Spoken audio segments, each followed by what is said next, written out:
വിശദമായ എല്ലാ മൊഴികളും എടുത്തിട്ടുണ്ട്. എൻ്റെ മക്കളുടെയും എൻ്റെ ഭാര്യയുടെയും എല്ലാ കുടുംബത്തിൻ്റെ എല്ലാവരുടെയും രണ്ട് അയൽവാസികളുടെയും എല്ലാം വിശദമായ മൊഴി എടുത്തിട്ടുണ്ട്.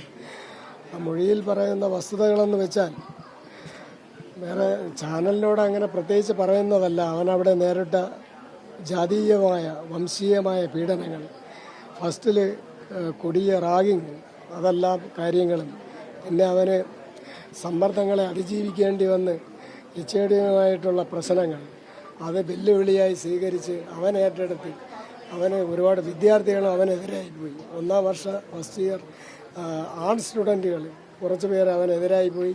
അവനൊരു വാട്സാപ്പ് ഗ്രൂപ്പിൽ നിന്ന് റിമൂവ് ചെയ്ത് കളഞ്ഞു. പിന്നെ അത് കഴിഞ്ഞിട്ട് അവനെ വീണ്ടും ഒരു മാസം കഴിഞ്ഞ് സീനിയർ വിദ്യാർത്ഥികൾ അവരുടെ വാട്സാപ്പ് ഗ്രൂപ്പിൽ അവനെ ഓണാക്കുകയും അവൻ അവിടെ നല്ല വിദ്യാർത്ഥിയാണ്, പഠിക്കുന്ന കുട്ടിയാണെന്ന് അറിഞ്ഞുകൊണ്ട് അവർ എല്ലാ കാര്യങ്ങളും മുൻപന്തിയിൽ നിൽക്കുകയും ചെയ്തു, സീനിയർ വിദ്യാർത്ഥികൾ.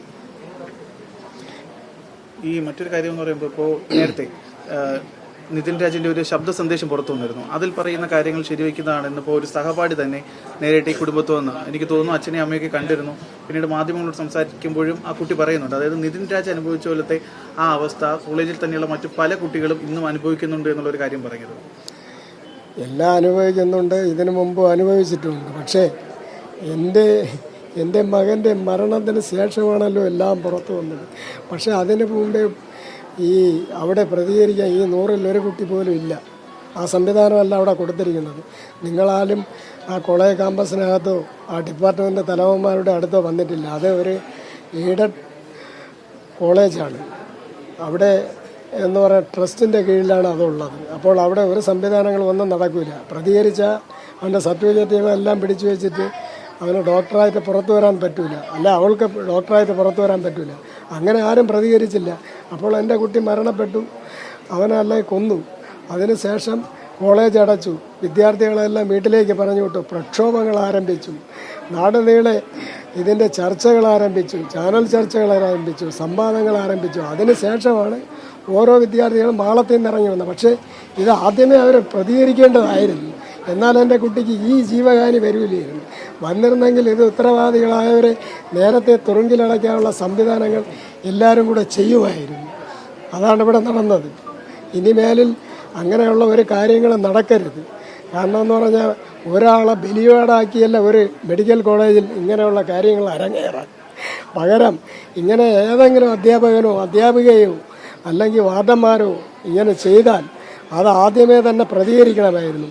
എൻ്റെ സാമ്പത്തികമായ നില എൻ്റെ മകൻ അറിയായിരുന്നു. അതുകൊണ്ട് ഇവിടെ പഠിച്ച ഒരു ഡോക്ടറായി ഉയരണമെന്ന ആഗ്രഹത്തോടു കൂടി അവൻ ഇനി എന്തെങ്കിലും വിഷയങ്ങളുണ്ടോ അച്ഛമ്മയെ അറിയിച്ചാൽ എന്നെ വിളിച്ച് തിരിച്ചു കൊണ്ടുവന്നാലോ അവരെ കഷ്ടപ്പെട്ട സ്വപ്നങ്ങളെല്ലാം വ്യർത്ഥമാവുമല്ലോ, വെറുതെ ആവുമല്ലോ വിചാരിച്ചാണ് അവൻ ഞങ്ങളോട് ഒരു കാര്യം പറയാതെ സഹോദരിമാരോട് പറഞ്ഞ ശേഷം അവർ അച്ഛനെ അമ്മ അറിയിക്കല്ലേ, അവരെ പ്രയാസപ്പെടുത്തല്ലേ, അവരുടെ ഉള്ളിൽ മനോവേദന ഉണ്ടാക്കല്ലേ എന്ന് പറഞ്ഞ് അവനൊന്നും അറിയിക്കാതെ. പക്ഷേ ഇന്ന് നാട് മൊത്തം ഇളവിയപ്പോൾ ഓരോ വിദ്യാർത്ഥികളും പുറത്തു വന്നു. ഇനിയും വിദ്യാർത്ഥികൾ പുറത്തു വരണം. അവർ നേരിട്ട എല്ലാവിധമായ കൊടിയ മാനസികമായ വിഷമങ്ങൾ, ജാതീയമായ വിഷമങ്ങൾ, പണമില്ലാത്തതിൻ്റെ വിഷമങ്ങൾ, അല്ലെ പഠിച്ച് അവരുടെ ഇൻറ്റേർണൽ മാർക്ക് ഉൾപ്പെടെ കട്ട് ചെയ്തതിൻ്റെ വിഷയങ്ങൾ, അതെല്ലാം അവർ ഈ സമൂഹത്തിൻ്റെ മുമ്പിലും ഈ അച്ഛൻ വേദനിക്കുന്ന അച്ഛൻ്റെ മുമ്പിലും എനിക്കൊരു മറുപടി എന്നോണം പുറത്ത് കൊണ്ടുവരണം. അതുപോലെ തന്നെ പെൺകുട്ടികൾ ഒരുപാട് പേര്, ഒരു മുസ്ലിം കുട്ടി ഉണ്ടായിരുന്നു, അവൾ നോമ്പ് പിടിച്ചതിൻ്റെ, ഒരു സ്റ്റുഡൻറ്റ് നോമ്പ് പിടിച്ചതിൻ്റെ പേരിൽ, എന്ത് നോമ്പ്, നീ ഒരു മുസ്ലിമാണ്, നീ വെള്ളം കുടിക്കുമോ, നീ അല്ലേ ഈ സമയത്ത് വെള്ളം കുടിക്കണ്ടേ, ഇങ്ങനെയാണോ നോമ്പെടുക്കുന്നതെന്ന് പറഞ്ഞപ്പോൾ അവളെ വാപ്പായും ഉമ്മായും അവിടെ വരികയും ഇവർക്കെതിരെ പരാതി നൽകുകയും ചെയ്തു. അത് നിങ്ങൾക്കറിയാമോ? അറിഞ്ഞൂടാ. ഇങ്ങനെ ഈ അപമാനം നേരിട്ട ഓരോ വിദ്യാർത്ഥികളും നിതിൻ്റെ ആത്മാവിന് മുന്നിൽ അവർ ഇനി ബലിയാടാകരുതേ എന്ന് പറഞ്ഞുകൊണ്ട് പുറത്തു വരണം. അതുപോലെ തന്നെ ഈ വിദ്യാർത്ഥികളെ പിരിച്ചുവിട്ട് മറ്റുള്ള കോളേജുകളിൽ പ്രവേശനം അനുവദിച്ച് ഒരു കുട്ടിയുടെ ഭാവി സുരക്ഷിതമാക്കാൻ വേണ്ടി ഈ പിതാവിൻ്റെ അപേക്ഷയാണ്. വേറെയുള്ള BDS കോളേജുകളിൽ ഇവരെ പഠിപ്പിച്ചുകൊണ്ട് ഈ ബോർഡിൻ്റെ, ഈ മെഡിക്കൽ ബോർഡിൻ്റെ, അവിടുത്തെ BDSൻ്റെ അംഗീകാരം ക്യാൻസൽ ചെയ്യണമെന്ന് ഈ പിതാവ് നിങ്ങളുടെ മുന്നിൽ വിനീതമായി അഭ്യർത്ഥിക്കുകയാണ്. ഈ മൊഴിയെടുപ്പ് പൂർത്തിയാക്കിയ ശേഷം നിയമ നടപടികൾ ഇനി എങ്ങനെയാണ്? കാരണം അധ്യാപകർ ഒളിവിലാണ്, സസ്പെൻഷൻ നേരിട്ട, അക്കാര്യത്തിലൊരു നടപടി ഉണ്ടാകുമെന്ന് അക്കാര്യത്തിൽ എന്തെങ്കിലും പറഞ്ഞായിരുന്നു?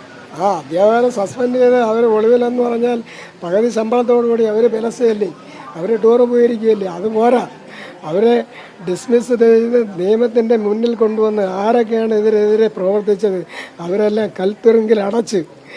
നിങ്ങൾക്കറിയാമോ, പഞ്ചാബ് സർവകലാശാലയിലെ ലുധിയാന എന്ന് പറയുന്ന മെഡിക്കൽ കോളേജിൽ ഹരീഷ് റാണ എന്ന് പറയുന്ന വിദ്യാർത്ഥി മെഡിക്കൽ കെട്ടിടത്തിൻ്റെ മുകളിൽ നിന്ന് വീഴുന്ന 16 വർഷമാണ് കോമാ സ്റ്റേജിലായത്.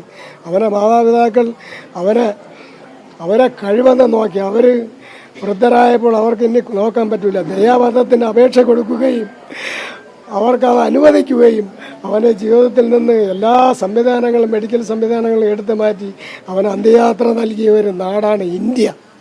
അതുപോലെ ഈ കേരളത്തിൽ, കൊച്ചു കേരളത്തിൽ പൂക്കോട് പാലക്കാട് വെറ്റിനറി കോളേജിലെ സിദ്ധാർത്ഥന് പോലും അപമാനം നേരിട്ട് അവരെന്ന് അനുഭവിക്കുന്ന ആ അമ്മ ഇവിടെ വന്നിരുന്നു. അവർ കാര്യങ്ങൾ എല്ലാവരുടെയും മുമ്പിൽ അവതരിച്ചിരുന്നു.